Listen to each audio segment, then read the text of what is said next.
Hello दोस्तों, आदाब, नमस्कार, सत श्री अकाल। दोस्तों मैं हूं आपका दोस्त, आपका host Arif Khan, look like of Anil Kapoor. Zip Jong present झकास बॉलीवुड में आपका बहुत बहुत स्वागत है।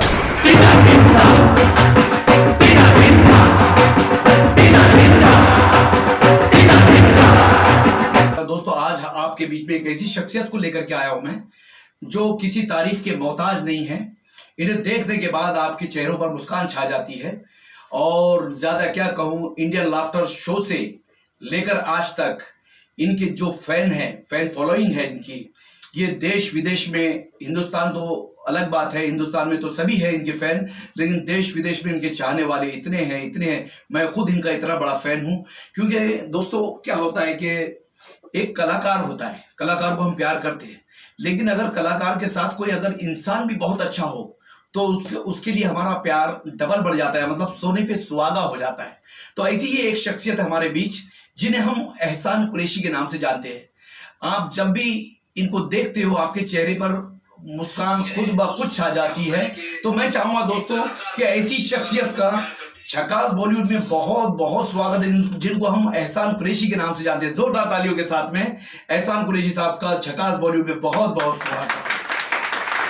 शुक्रिया, थैंक यू वेरी मच, बहुत बहुत धन्यवाद आरिफ भाई जी। अब यार मैं अगर अपने अंदाज से दो लाइन नहीं बोलूंगा हाँ तो आपकी ऑडियंस नहीं मानेगी कि एहसान कुरैशी ओरिजिनल है। हाँ। तो मुझे बताने के लिए एहसान कुरैशी ओरिजिनल हूं तो मैं अपना इंट्रो अपने ढंग से देता हूं। मैं अपना परिचय 4 लाइन में। बिल्कुल। मेरा नाम है एहसान कुरैशी, मेरा नाम है एहसान कुरैशी। बातें करता हूँ कैसी कैसी, मीठी मीठी बातों में सबको फंसाता हूँ और रोते हुओं को भी हंसाता हूँ। जी मैं हूँ एहसान कुरैशी ओरिजिनल, और आपके सामने मैं रूबरू हूँ। बहुत बहुत शुक्रिया आरिफ भाई, बहुत सारी हस्तियों से, फिल्मी हस्तियों से आप रूबरू कराते हैं, मुलाकात करवाते हैं। आपकी ऑडियंस उनके खट्टे मीठे अनुभव देखती है, एक्सपीरियंस देखती है, सुनती है और अमल में लाती है। मैं सिवनी जिले का रहने वाला हूँ। सिवनी जो है मोगली का शहर है आरिफ भाई। बिल्कुल। बहुत सारे बच्चों ने देखा होगा, जंगल बुक पर आधारित फिल्म बनी थी मोगली। जंगल जंगल पता चला है और चड्डी पहन के फूल खिला है। बहुत से लोगों को नहीं मालूम कि ये मोगली की रियल स्टोरी है, मगर मैं आपके इंटरव्यू के थ्रू मैं बताना चाहता हूँ ये ओरिजिनल और रियल स्टोरी है। ब्रिटिश गवर्नमेंट के टाइम पर एक बच्चा घूमता हुआ जंगल चला गया और भेड़िए के बच्चों को शेरनी खा गई। तो इस बच्चे में उसको अपनी ममता दिखी यार, अपना बच्चा दिखा और उसने दूध पिलाई उस रोते हुए बच्चे और पाली, और पूरी जिंदगी भर वो जंगल में ही रहा। आखिरी वक्त मरने से पहले शहर में लाया गया क्योंकि वो बीमार मिला। दौड़ता था, उसके पास जूते चप्पल नहीं होते, तो कहीं पॉइजन हो गया था पैर में, तब हॉस्पिटल लाए थे। जब कभी आप लोग जाएंगे तो सिवनी से 100 किलोमीटर जब आप जबलपुर की तरफ जाएंगे तो 100 किलोमीटर जैसे ही महाराष्ट्र बॉर्डर खत्म होती है, एमपी की वो सरहद शुरू होती है जहाँ से मोगली है। मैं और मोगली दोनों सिवनी शहर के हैं, दोनों पूरी दुनिया में फेमस हुए। पूरी दुनिया में दोनों के फैन हैं। मोगली भी जापान, जर्मनी, अमेरिका, अफ्रीका सब जगह पहचाना जाता है और आपकी दुआ से मुझे भी सब पहचानते हैं। बिल्कुल। इतनी सारी हम दोनों में एकता होने के बावजूद एक फर्क था। क्या? मोगली कपड़े नहीं पहनता और मैं कपड़े पहनता हूँ, और मैं कपड़े पहन के ही आपके सामने हूँ एहसान कुरैशी। अच्छा एहसान भाई जी, जब इंडियाज लाफ्टर चैलेंज जब आया जी, उस वक्त कई लोग आए, उसमें बहुत अच्छे अच्छे कलाकार आए, पूरे हिंदुस्तान के कोने कोने से आए। लेकिन जब आप स्टेज पर आते थे, आपका क्या बोलना चाहिए, सभी से जुदा जिसका अंदाज था, क्या सभी से जुदा जिसका अंदाज था, वो शायद मैं समझता हूं कि पूरे सीजन में, वो शायद पहला सीजन हो, दूसरा हो, तीसरा हो, उसमें सिर्फ और सिर्फ आपने लोगों के दिलों में जो जगह बनाई है, क्योंकि आपका अंदाज सबसे अलग था। आपके अंदाज में, आपके बोलने में इतनी सादगी थी, आप किसी दुकान वाले से जब अंडे खरीदने के लिए जाते तो वो अंडे कैसे देता था, तो मैं चाहूंगा कि थोड़ा सा यहाँ हमारे दर्शकों को बताएं। देखिए, दुनिया उसको ही पहचान देती है या पहचानती है जिसका अंदाज सबसे अलग हो। बेशक। तो the great Indian laughter show का फर्स्ट सीजन 2005 में आया था और आपकी सारी ऑडियंस ने देखी है। 2005 में लाफ्टर किंग राजू श्रीवास्तव, सुनील पाल, नवीन प्रभाकर, पहचान कौन, एक से एक हस्तियां थी। और यहाँ तक कि पूरी दुनिया में फेमस थे भगवंत मान, जो आप पार्टी के सांसद हैं, वो भी उसमें थे। और दुबई जैसे इलाकों में और पूरी आधी दुनिया घूम के बैठे थे। आबिद देड़मत वाला, अदरक को पंजे, उसके कलाकार हैदराबाद, बिल्कुल बिल्कुल, वो भी आए थे इसमें। तो ये इन सारों के बीच में मैंने कि यार अब अखाड़े में उतर तो गए हैं, अपनी जगह बनानी पड़ेगी। तो एक पैंतरा मुझे आता था आवाज का, और सिद्धू जी सामने बैठे थे। और उस टाइम 2 लाइन सुनाया मैंने पहले तो उनको प्रभावित करने के लिए। अजहरुद्दीन अगर टीम में थे उस टाइम तो सेंचुरी मार के ही वापस आते थे। मगर जिस समय हमारा शो आया वो कैप्टन बन गए, अब वो सेंचुरी नहीं मारते थे। जाके उनका दिमाग टीम जिताने में रहता था और 0 में आउट होते आ जाते थे। भलाई मगर किसको भेजना है किसको, ये उसमें दिमाग, और टीम जिताते थे। तो फिर मैंने सिर्फ 2 लाइन पढ़ा तो वहां से सिद्धू जी घायल हो गए। मैं कविताएं सुनाता हूँ 2 या 3, मैं कविताएं सुनाता हूँ 2 या 3, जम गया तो सचिन नहीं तो अजहरुद्दीन। ओ बाजी तुसी ग्रेट है, और बजाओ ठोको। शेखर जी ने कहा यार ये तो थोड़ा अच्छी आवाज लग रही है। तो यही वजह थी कि जब कभी नए एपिसोड की शुरुआत होती तो शेखर जी कहते थे एहसान से शुरुआत करेंगे, ये बहुत अच्छी शुरुआत दे, ओपनिंग बहुत अच्छी करते हैं। फिर मैं ओपनर बन गया। अच्छा जी। तो फिर वहां से मेरी एक पहचान बनी और मेरे बहुत सारे आइटम बच्चों ने याद कर लिए। मैं जहाँ शो में जाता था, आरिफ भाई शो में, तो मेरे पहले 5 बच्चे आते थे। एक 10 आइटम सुना के जाता था, एक 5, फिर एक लड़की आती थी, सब एहसान कुरैशी। और उसके बाद कहते थे अब ओरिजिनल वाले को पेश करना। वही बात है। और आज पूरे हिंदुस्तान में लोग अगर कविता को प्यार करते हैं तो उसमें थोड़ा सा हिस्सा मेरा भी है। वरना कविता बहुत सीमित मंचों तक थी। हाँ, मुशायरे एक सीमित ऑडियंस थी, लेकिन उसके बाहर लाके आम पब्लिक तक पहुंचाया आपने। जैसे राहत इंदौरी साहब ने शायरी का अंदाज बिल्कुल आम आदमी तक लेके आए, तो वैसे ही मेरा ये अंदाज आम आदमी तक गया। और मेरी हर 2 लाइन बस ऐसी झंसाती थी। कुकर बोला कढ़ाई से, कुकर बोला कढ़ाई से, तू तो तवे की साली है, बाहर से भी काली और अंदर से भी काली। सच भी है, कढ़ाई जो है दोनों तरफ से काली। मगर कढ़ाई ने जो जवाब दिया आपको पसंद आए तो आप अपने अपने घर जाना और कढ़ाई की पीठ थपथपाना, लेकिन पहले देख लेना पीठ किधर है, नहीं तो हाथ काला होने का डर है। कुकर बोला कढ़ाई से, तू तो तवे की साली है, बाहर से भी काली और अंदर से भी काली है। तो कढ़ाई बोली अरे कुकर, तू अपने गोरे रंग पर इतना क्यों इतराता है, तू अपने गोरे रंग पर इतना क्यों इतराता है, यदि मैं काली हूँ तो मुझे देख के सीटी क्यों बजाता है।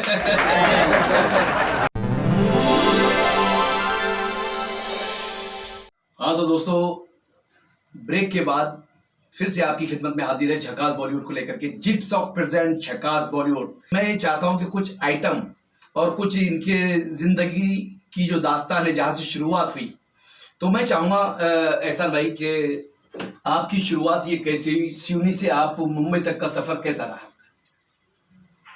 1985 यानी कि आज से 35 साल पहले मैंने मंच पे कदम रखा। पहला मंच मेरे शहर का ही। मैंने कविता पढ़ा। 51 रुपए मिले, रात भर नींद नहीं आई। 51 रुपए। उसमें सिवनी से नागपुर गए, नागपुर से वापिस आए, एक फिल्म भी देखे और एक टाइम होटल में खाना भी खाए, तो 51 रुपए में खत्म नहीं हुए। फिर थोड़े से बड़ी रखा। और उस दिन लोगों ने इतना पसंद किया कि 5 शहर के कवि थे, तो गोंदिया वाला कान में बोलता है 23 तारीख खाली है। मैं कौन सी वाली? 8 दिन बाद। मैं क्यों? होली है, आ जाओ। मैं कितने मिलेंगे? बोल 501। 501 51 रुपए से होली और 501। मैंने कहा आ रहे हैं। बोली ये 100 का नोट रखो एडवांस है। मैं कहा एडवांस भी मिलता है? बोले हाँ 100 अभी ले लो और आपको वहां देंगे। वो 100 रुपए लेके हम पड़ोस का जिला है छिंदवाड़ा, जहाँ से मुख्यमंत्री निकलते हैं MP के कमलनाथ जी, वहाँ बॉम्बे डाइंग शूटिंग शर्टिंग उसकी शर्ट खरीद के लाए, अच्छी चमचम में का यही पहन के होली में जाए। Colourful shirt. और फिल्म देखी थी उस टाइम छिंदवाड़ा में, पहले फिल्में आ जाती थी, पहले फिल्मों का क्रेज बहुत था भाई, बहुत। अरे कालीचरण 2 महीने पहले छिंदवाड़ा हम साइकिल से जाके देख के आते थे। फिर हमारे यहाँ 6 महीने बाद कालीचरण आती थी। तो शोले कालीचरण इनके LP जब बजते थे ना, तो ठेलों में भीड़ लगती, भैया पान दे, और फ्री में सुनोगे, अच्छा एक और दे, सिगरेट भी दे, और चल रही है पानी के बिना मछलियां कैसी तड़प रही। ठीक इसी तरह से उसका बचपन तरस रहा है। सठ दीन दयाल, मैं तुम्हारा अंकल हूँ बेटे। वो इतना मीठा और ये इतने तेज शत्रुघ्न से, अंकल हो नहीं अंकल थे। अरे क्या आधा घंटा सुनते रहते थे। उसके फिर हम आइटम बनाते थे। हलवाई बोलता था शीरे के बिना जलेबियां कैसी तरह हम लोग ये आइटम बनाते थे। हलवाई की दुकान पे वो ग्राहक आता था। तो ये सफर हमारा चला जब हम गोंदिया गए पढ़ने, तो वहाँ 3 शहर के लोगों ने बुक किए, रायपुर आना है। मैं कहा जाएंगे, कितना दोगे? 700। और हाँ बढ़ते जा रहा है, 200 दौर में। मैंने कहा ये काम बहुत अच्छा है, ये काम चल निकला। और वैसे तो आरिफ भाई आपकी ऑडियंस को बता दे कि हम हॉकी खेलते थे, राष्ट्रीय स्तर तक के हमने गोल पे खेले, और हम चाहते थे पूरा स्टेडियम ताली बजाए हमारा गेम देखकर। तो जिस शहर में खेलते थे तालियां बजती थी। राष्ट्रीय स्तर पर मैं देश के लिए नहीं खेल पाया, लेकिन मेरे को मंच मिला, टीवी मिला, और टीवी पे फिर मैंने एक्ट किया, तो पूरे देश ने ताली बजा। ताली मिली मगर स्टेडियम में नहीं मिली, घर में मिली, लोगों ने ताली बजाए।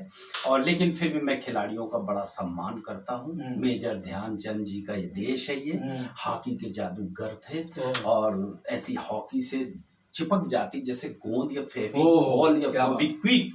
अब पूरी टीम भी अगर छुड़ा के बता दे उनसे गेम, ऐसे जादूगर थे। तो उनके हम फैन रहे, उस देश के रहे। हॉकी हमारे टाइम पे बाप रे, असलम शेर खान ओलंपिक जीत के आए थे, उनके गोल से टीम जीती थी। अजीत पाल खेला। ये सब पुराने लोग जो सुन रहे हैं मुझे, इनको याद आ रही होगी वो स्वर्ण दौर, गोल्डन जुबली दौर हॉकी का। फिर हम ये सफर करते सर 2000 में तो काफी पक गए थे, 15 साल हो गए। 15 साल। तो जलगांव की तरफ हम शो करने आते थे। यस, भुसावल आते थे। फिल्म स्टार का बड़ा क्रेज था। तो फिल्म स्टार पहुंचते थे, कहते थे यार पागल इतना हंसाते हो, तुम बॉम्बे क्यों नहीं आते? मैंने कहा बॉम्बे आएंगे किसके दर में ठोकरे खाएंगे, कहाँ मांगते रहेंगे, किससे काम मांगे? ऊपर वाला बुलाएगा, बस आप आशीर्वाद दे दो, दुआ दे दो। फिर लगी किसी की, फिर एक ऐसा शो आया, उसका ऑडिशन हुआ, और फिर हम 2005 में the great Indian laughter show के लिए, इसके लिए हम जलगांव को इसलिए याद कर रहे हैं कि जलगांव हर महीने एक न एक शो किसी कॉलेज में होता था, किसी संस्था में होता था। रोटरी, लायंस, उनकी पहली पसंद होती थी यार वो MP का लड़का बुलाओ, एहसान कुरैशी। तो एक बार नाचे मयूरी अगर फिल्म देखी तो सुधा चंद्रन जी थी, वो आई थी चीफ गेस्ट बन के। वो चेयर से गिरी हंसते हंसते। वो बाद में मुझे कहती है तू बेटा कहाँ पढ़ा हुआ है, तू बम्बई क्यों नहीं? मैं कहा दीदी कहाँ आऊंगा, आपके घर ही रोज खड़ा रहूंगा आके, कि आज पे काम नहीं मिला। बोले हाँ ये तो बात है रे, स्ट्रगल बहुत है, मगर मैं तेरे को आशीर्वाद देती हूँ किसी दिन आएगा। और एक दिन दुआ लगी, जब मैं आया फिर मुझे एक दिन फ्लाइट पे मिली। मैं कहा दीदी एहसान कर, अरे बोले मैं अपने मिस्टर से बताती कि इस बच्चे को मैंने आशीर्वाद दी थी और मैंने ऑफर किया था कि तू आ बेटा मुंबई। तो बहुत लोग खुश होते जिन्होंने इसके पहले भी देखा है। और बहुत सारी जगह शक्ति कपूर टकराते थे, बहुत सारी जगह असरानी जी टकराते थे, और एक रविंद्र जैन साहब मुशायरों में मिलते थे, नाते पाक पढ़ते थे वो, बेहतरीन अपनी धुनों में जितने अच्छे भजन उतने अच्छी नाते पाक पढ़ा करते थे।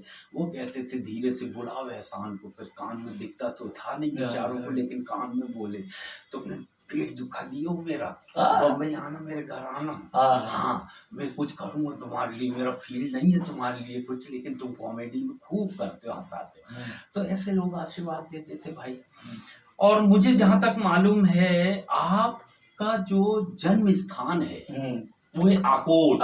आकोला जिला पड़ता है, वहीं आकोट पड़ता है। राइट। आकोट इतना प्यार मिला है मुझे आकोट में, कभी पूछना। वहाँ इकबाल खलील साहब है एक शायर, अरे वही मुनव्वर राना और राहत इंदौरी साहब के दौर के उस्ताद।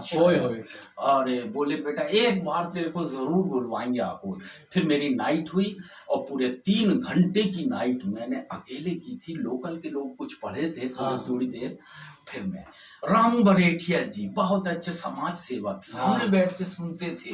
और इतना प्यार, उस टाइम बोलते थे यार मेरा एक लड़का है बोले हमारे गांव का, तुम जाना मिलना आरिफ से, वो जूनियर अनिल कपूर का। मैं कहा जरूर कभी जाएंगे तो मुलाकात। आज देखो रामू बरेठिया जी इतने खुश होंगे और मुझे सामने देख के कि एहसान से मैं बोला करता था कभी आरिफ से मिलना जाए। एक कदीर ठेकेदार लिखते हैं, कदीर शाह बहुत प्यारा आदमी, और वो भी समाज सेवक। अभी खुद ने खाए नहीं है, दूसरों की चिंता लगी है। कहाँ जाए भाईजान, बोल एक रिक्शे वाला बीमार पड़ा है, ये दवाई पहुंचा दूं और थोड़ा सा ब्रेड वगैरह ले लिया हूँ। मैं कहा तुमने खाए कि नहीं? अरे छोड़ो ना, अपनी तो जिंदगी भर 3 दिन नहीं खाऊंगा मरूंगा नहीं। ऐसे लोग अकोट के अंदर। उनके इकबाल खलील तो मुझे आपकी बहुत तारीफ की है। रामू भैया ने मेरा बहुत साथ दिया। मतलब मैं जब वहाँ शो करता था ना, तो रामू बरेठिया के बलबूते पर मैंने एक हफ्ते में 2 शो किया। और वो ऐसा खड़े रहे सामने, और मेरे दोनों के 2 शो तक थे। उन्होंने मुझे आपके बारे में बताया, इकबाल खलील साहब ने बताया। अच्छा। और अभी तो इकबाल खलील साहब थोड़े से बीमार हैं, तो मैं चाहूंगा उनके लिए दुआ कर देना, उनके लिए सेहतमंद उनको। और ये कदीर शाह जो है इनके जो भाई है, इसका नाम है नासिर शाह। ये राष्ट्रीय एकता इन्होंने एक मंच बनाया, हिंदू मुस्लिम सिख ईसाई सबको जोड़ करके। बहुत अच्छी। और उनके लिए भी मैं जाने वाला हूँ। और आकोट के पास एक है जलगांव जलगांव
मतलब मेरे कहने का मतलब समझ गए होंगे, सर्वधर्म समाभाव, हर मजहब का आदमी कलाकार को मजहब से नहीं बल्कि देखता है उसकी कला से, उसकी इंसानियत से।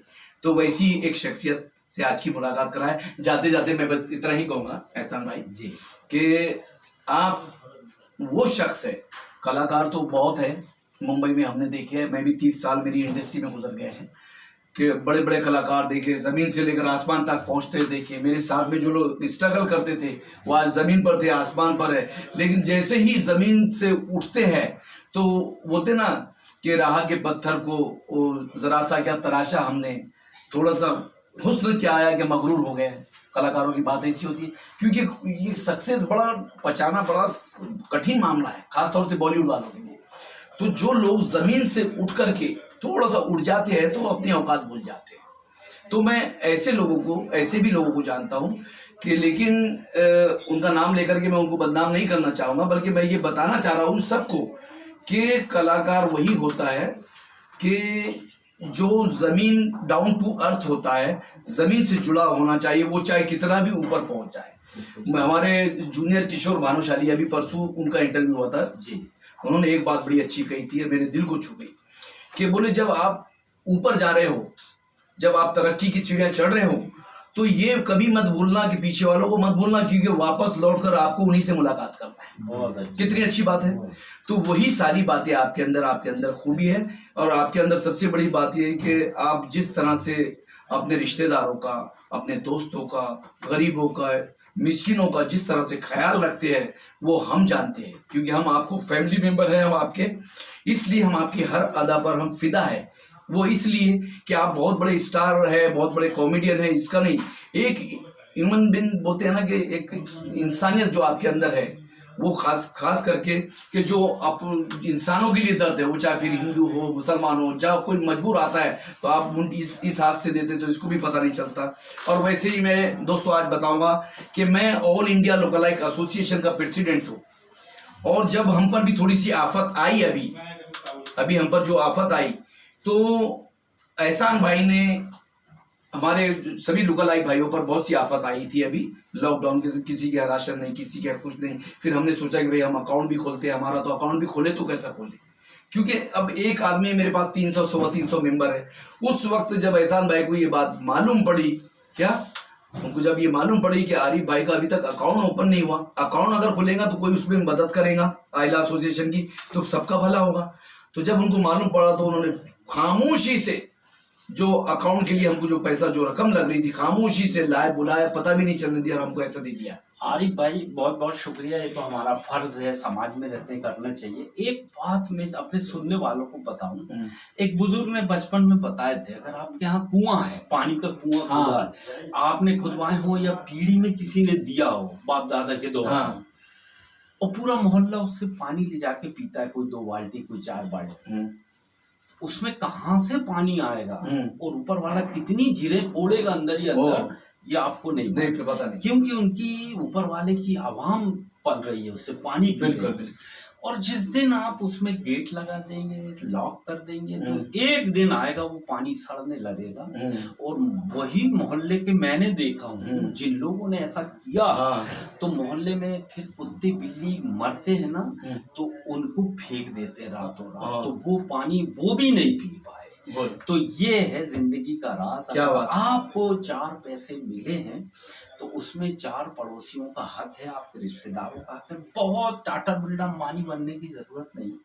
आप 100 रुपए भी कमाते हैं तो 10 रुपए तो उसमें से एक को खाना खिला सकते हैं। तो अगर ये नियत है आपकी, तो साल में आप इतना तो हर कोई कमा ही लेता है कि किसी 1 या 2 परिवार को गोद ले ले, चुपचाप से उनकी मदद करे। तो ये आप नहीं कर रहे, ये ऊपर वाले ने आपको चुना है इस काम के लिए। और अगर ये काम आप बंद कर देंगे तो फिर वो किसी दूसरे के कुएं में झिरे देगा, जिसके कुएं से सबको पैसा मिले। तो ये आप लोग सब ध्यान रखें कि बांटने से कम नहीं होता, बांटने से बढ़ता है। सोच सोच की बात है। बहुत कठिन पीरियड हमने निकाले हैं और अभी भी चल रहा है कोरोना का पीरियड, लेकिन लोगों ने बहुत दान दक्षा, खाना खिलाए, गुरुद्वारे रात दिन खाना बना रहे हैं, पैकेट पहुंचा रहे हैं, फुटपाथ पे पूछ रहे हैं भूखा तो नहीं है। तो मैं उन सब सैनिकों को सलाम करता हूँ, वॉरियर्स को सलाम करता हूँ। बहुत बुजुर्गों में रहे हैं, बहुत सीखे हैं, आज भी बुजुर्गों का बड़ा एहतराम करते हैं। इसलिए ये सारी बातें सीखने को मिलती, यही सीखो, यही दुनिया में लेके कोई नहीं जाता, सब यही रह जाता है। मुझ जैसे बहुत लोग एक से एक हैं जो काम करते हैं, किसी को बताते नहीं, मालिक उनको सलामत रखे। और मेरे उस्ताद थे सर अब्दुल रब सदा साहब, उन्होंने 4 लाइन ऐसी लिखी, आज तक जीवित है। और चलते चलते मैं उन सैनिकों को सलाम कर लूं जिन्होंने शहादत दी। और किसी के लिए जान दे देना, हम तो माल देने में घबराते हैं कि इसमें से यार अपने 200 में से 100 कैसे दे दूं। लोगों ने प्राणी दे दी, इनकी तो जिंदगी मिलती है, लेकिन देश की रक्षा के लिए जब आफत आई तो बस सरहद पे कूद जाते। -डिग्री में जाके आज चाइना से सीना